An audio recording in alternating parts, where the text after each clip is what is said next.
Hello guys, short video again. So, prasong video lang tayo. So, gusto ko lang ikwento sa inyo yung natuklasan ko dito sa ating rotating oven. Ang ating rotating oven po, isang LPG po na gamit ko, tumatagal siya sa akin ng 11 days. So, kung 11 days po, so sa suma ko, sa compute ko po, 3 LPG lang yung magagamit ko sa loob ng isang buwan. So, magkano po yan? Pagpalagay nyo ng 3,000. Nung ako po ay nag-uuling, ang nagagamit ko po sa uling isang araw is isang sako. So yung isang sako po na yon, 500 isa. So in 1 month, 15,000 po siya.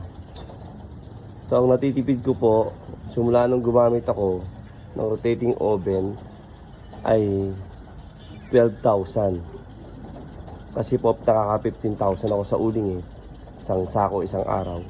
Yung LPG ko naman po, umaabot siya ng 10 to 11 days. So yun po yung nabigay na kaluwagan sa akin ng rotating oven na to. At the same time, hindi na po ako kalkal ng kalkal, hindi na ako naglalagay ng uling, hindi na rin po mausok. So ayan po yung luma kong yung akin pong lumang ihawan. Tinatanggal ko na yung lupa. Kapag nalinis na namin, i-convert ko na rin to sa rotating oven. Kasi may mga naman po siya. Yan po yung next project ko. Kaya yan, kinakalkal ko na po yung lupa kasi tumigas siya sa sobrang dami ng mantika. So yun lang po, salamat.